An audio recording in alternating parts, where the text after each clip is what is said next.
आज ओमदादा काय करायला लागलेत की मोठमोठ्या लोकांच्या भेटी घ्यायला लागलेत. दादाला म्हणणं आहे तुम्ही जरा सर्वसामान्य जनतेत या. 3.5 लाख मतानं निवडून आला तुम्ही. ती पेरलेलं तगतंय का मरतंय हा प्रश्न वेगळाच आहे. जे ओमदादा गेले उस्मानाबाद जिल्ह्याचा विकास करण्यासाठी, धाराशिव जिल्ह्याचा विकास करण्यासाठी.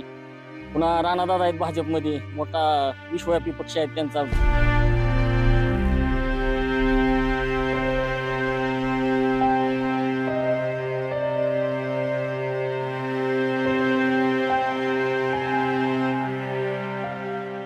मराठवाड्यातील शेतकऱ्यांची मानसिकता आता अशी झाली.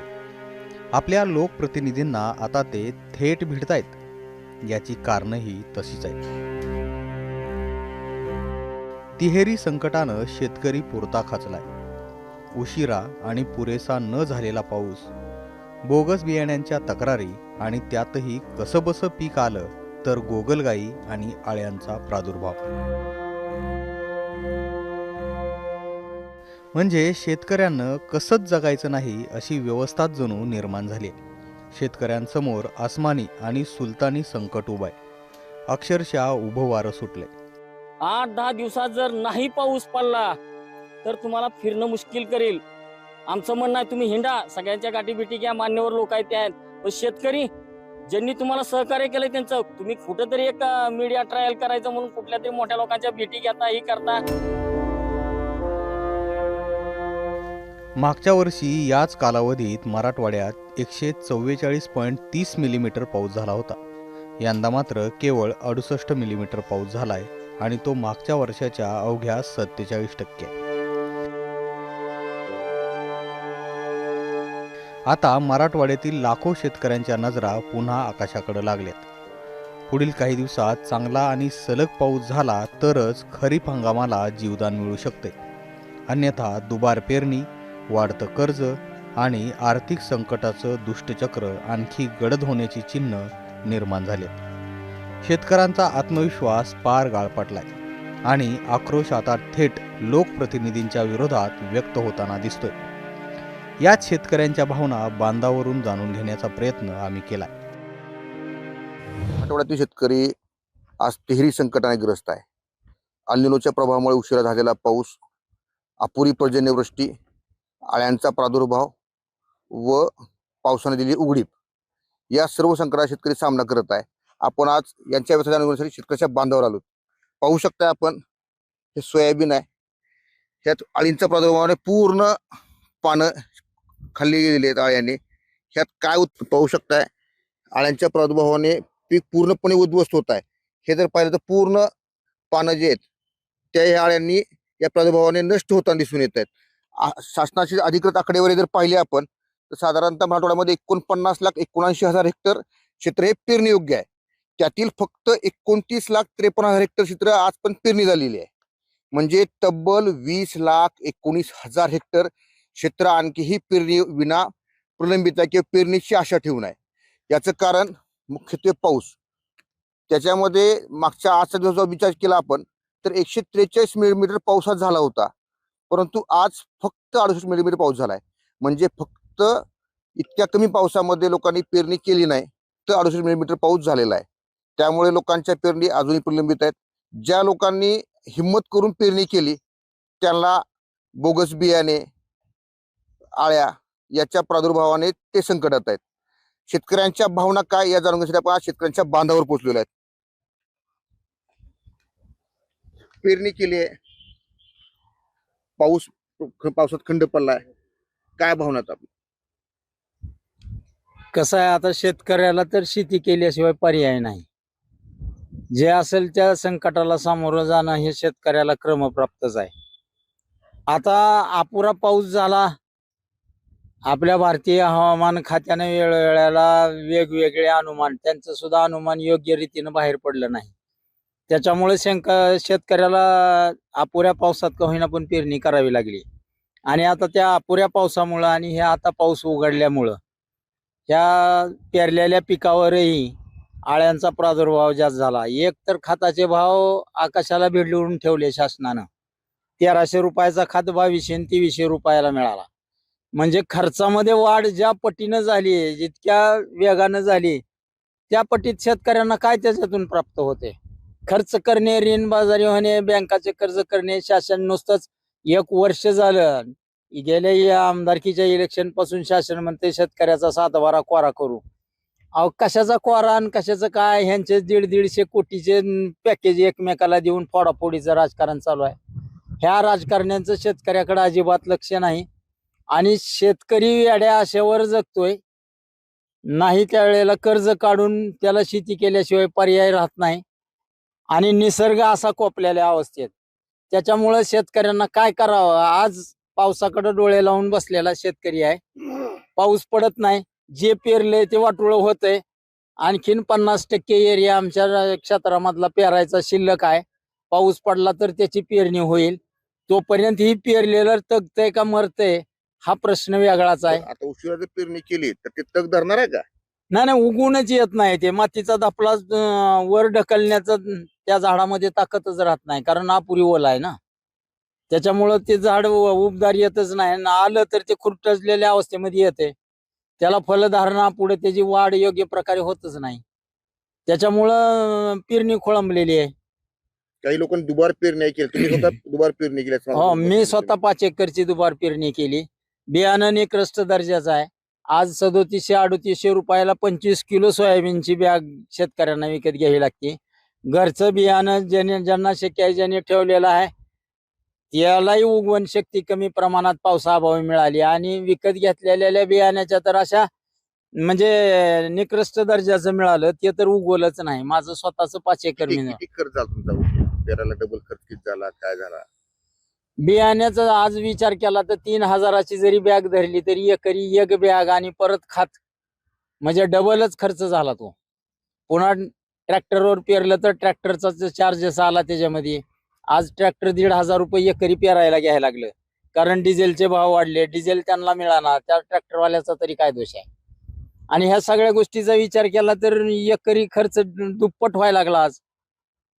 आणि मग त्याच्यामुळं प्रश्न पडलाय की शेती करावी का नाही, या परिस्थितीमध्ये शेतकरी येऊन पोहोचलेला आहे. तुमचं जे काही बोगस बियाणाचं मग बोलले, काही अधिकारी तुमचे आले होते का ते पाहणी करायला? काय हो, आले होते. आता आमच्यातलाच दुकानदार आहे, त्याने त्या पावत्या गोळा केलेल्या आहेत. बघू आता कंपनीला त्याने कळवलेलं आहे, काय रिटर्न मिळतंय का त्याच्यामधून, तो प्रयत्न चालू आहे. म्हणा, हा पूर्ण खरीप हंगाम शेतकऱ्याला संकट बनून समोर होत आहे. पेरणी केली आहे तुम्ही, हो. काय म्हणते बघून क्षमता काय कसं आहे? एक पाऊस थोडा 25-26 तारखेपासून थोडा पाऊस चालू झाला. त्या भरवशावर पूर्ण शेतकऱ्यांनी म्हणजे गावातल्या एक आसपासच्या थोड्या भागात पाऊस पडलाय, त्याच्यावर पेरणी केली. काय प्रमाणात उगवून बी आलंय, काही प्रमाणात लोकांचं बियाणं निकृष्ट निघाल्यामुळे उगवलेलं नाही. त्याच्यामुळे त्यांना बी धोका झालेला आहे. आणि आता पाऊस उघडलेला आहे. 8 तारखेपासून पाऊस पूर्ण उघडलेला आहे आणि पुढे बी पडेल का नाही ह्याची गॅरंटी नाही. पाणी प्यायला विहिरीली पाणी वाढलेलं नाही, बोरला पाणी वाढलेलं नाही, म्हणजे पाणी पातळीच वाढलेली नाही. पाऊस हा उगत थोडा झिमझिम झालेला आहे. त्याच्यामुळे शेतकऱ्यापुढे खूप मोठं संकट तयार झालेलं आहे. पेरणाऱ्याचं आणि न पेरणाऱ्याचं तर एवढी अवस्था बिकट आहे की एकरी 13-14 हजार रुपये खर्च करून त्यानं पेरलेला आहे. आता त्याचं नुकसान, ती पीक येतंय का नाही, आणखीन पाऊस किती दिवस लांबतंय ही खूप मोठा प्रश्न आहे. आणि शासन झोपलेलं आहे. आणि त्यातल्या उस्मानाबाद जिल्ह्याचं तर एवढं दुर्दैव आहे की आता आमचे ओमदादा गेले उस्मानाबाद जिल्ह्याचा विकास करण्यासाठी, धाराशिव जिल्ह्याचा विकास करण्यासाठी. पुन्हा राणादादा आहेत भाजपमध्ये, मोठा विश्वव्यापी पक्ष आहेत त्यांचा पण. आणि हे तर आता सत्तेसाठी म्हणजे विकासासाठी गेलेले आहेत. हे सांगतात विकासासाठी आम्ही गेलो. आता मागच्या 2-4 दिवसांपूर्वी आम्ही ऐकलं तुमच्या चॅनलवरून, सामाजिक, शैक्षणिक, राजकीय जे काही मोठे लोक आहेत त्यांच्या भेटी घेतल्या त्यांनी. पण एक वाईट वाटतंय की सर्वसामान्य लोकांनी निवडून दिलं. ह्या सांज्यासारख्या गावानं 1400 मताची लीड दिली ओमदादाला, की जे गावात प्रचाराला आले नाहीत. बर, त्या लोकांनी 1400 मताची लीड दिली. त्यांना सुद्धा स्वप्नात वाटलं असेल एवढं कसं काय लीड दिली. पण लोकांचा एक राग होता तात्कालिक ह्याच्यातला सत्ताधारी पक्षावर, त्यांना निवडून दिलं. आणि आज ओमदादा काय करायला लागलेत की मोठमोठ्या लोकांच्या भेटी घ्यायला लागलेत. दादाला म्हणणं आहे, तुम्ही जरा सर्वसामान्य जनतेत या. 3.5 लाख मतानं निवडून आलाव तुम्ही, महाराष्ट्रात 2 नंबर लाव तुम्ही. आज तुम्हाला थोडं तरी वाटलं पाहिजे. आज आम्ही मान्य, आम्ही तुमचं ह्याच्यात असताना आम्हाला पटलं नाहीत, या गोष्टी वेगळ्या झाल्या, पण ते सोडून द्या. आणि तुम्ही आणि राणादादानी ह्या जिल्ह्याचं बघा. शेतकरी अक्षरशः बेकार कंडिशन आहे. 8-10 दिवसात जर नाही पाऊस पडला तर तुम्हाला फिरणं मुश्किल करेल. आमचं म्हणणं आहे तुम्ही हिंडा, सगळ्यांच्या गाठी भेटी घ्या, मान्यवर लोक आहेत ते आहेत. पण शेतकरी ज्यांनी तुम्हाला सहकार्य केलंय त्यांचं तुम्ही कुठेतरी एक मीडिया ट्रायल करायचं म्हणून कुठल्या तरी मोठ्या लोकांच्या भेटी घेता ही करता. अरे शिक्षणाच्या फीस नाही त्या भरायला लेकराली आमच्या. आम्ही लेकराच्या शिक्षणाच्या फीस ठेवून आम्ही आज काळ्या आईची ओटी भरलेली आहे. आणि तुम्ही काय करायला ह्याच्याकडे लक्ष द्या. आमची तळमळीची विनंती आहे. भयानक परिस्थिती आहे.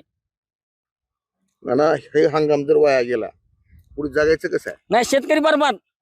जगायचं ना एक आहे. शेवटी कसं असतं माहित आहे का, डोक्यावरून पाणी गेल्यानंतर माणूस काही करणार आहे. आज आम्हाला लेकरांच्या शिक्षणाची चिंता आहे, पुल्या भवितव्याची खाण्यापिण्याची चिंता आहे, जनावराचं आहे. सगळ्यात माणूस स्वतः उपाशी राहते पण जनावरांसाठी काय ना काय करते. हे जर जास्त व्हायला लागलं तर तुम्हाला धोका आहे. सगळ्या राजकीय लोकांना माझं म्हणणं आहे, तुम्ही काय करा, दादा आणि ओमदादा, राणादादा आणि ओमदादा, तुमचं भावकीचं भांडण बाजूला ठेवा आणि जरा जिल्ह्याकडे लक्ष द्या. एवढीच तळमळीची विनंती आहे. भयानक परिस्थिती आहे शेतकऱ्याची. आज जिल्ह्यात 50% सुद्धा खरीप पेरणी झालेली नाही आणि जी झाली ती येण्याची गॅरंटी नाही. आत्ताच उत्पादनात नाही म्हणलं तरी 25 ते 30% घट आहे. जरी 3-4 दिवसानं पाऊस पडला नशिबानं देवाच्या कृपेनं तरी 25-30% घट आहे. शासनाकडून गेल्या वर्षी 2025-26चा विमा भेटलेला नाही. काहीतरी अटी म्हणजे शासनाने ट्रिगर काहीतरी बदललेला आहे. त्याच्यामुळे विमा शेतकरी म्हणजे वाट बघतोय विमा कधी भेटेल काय नाही. त्याच्यानंतर अतिवृष्टीचं अनुदान गेल्या वर्षी खूप अतिवृष्टी झाली, नुकसान झालं पिकाचं.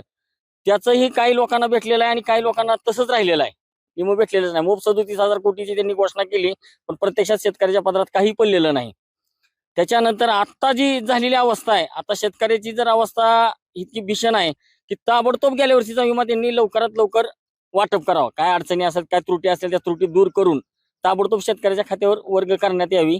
आणि कर्जमाफीचा मुद्दा, ही कर्जमाफी आता त्यांनी केली, शिथिल केली 2019ची किंवा 2026-27चा जे एक नवीन नियम होता त्यांचा, अनुदान 50,000चं नियमित कर्ज फेड करणाऱ्या शेतकऱ्यांना.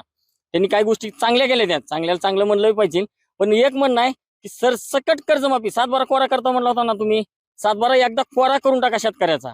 आणि तात्काळ आता एकरी किंवा हेक्टरी जी तेलंगणा सरकार किंवा आंध्र सरकार मदत देतंय 10,000 बी बियाण्यासाठी खतासाठी, तशी शासनानं मदत करणं आवश्यक आहे मराठवाडा आणि विदर्भासाठी तरी. मराठवाड्यात एकूण परिस्थिती जर पाहिली आपण तर याच्यामध्ये आपल्याकडे शासकीय अधिकृत आकडेवारी आहे. त्याच्यामध्ये सर्वात कमी पेरणी ही लातूरमध्ये झाली आहे. फक्त 41% पेरणी झाली आहे. म्हणजे 59% क्षेत्र अजूनही पेरणी विना प्रलंबित आहे. त्याच्या खालोखाल हा धाराशिवचा नंबर लागतो, तिथे 38% पेरणी झाली आहे. आपण जर पाहिलं तर मराठवाड्यामध्ये मुख्यत्वे व्यवसाय जो लोकांचा आहे तो शेती आहे. म्हणजे इथे 20 लाख हेक्टर लोकांचं क्षेत्र प्रलंबित नाहीये, तर 20,000 लोकांचा उदरनिर्वाह काय करायचा हा मोठा प्रश्न त्यांच्यासमोर उभा राहिलेला आहे.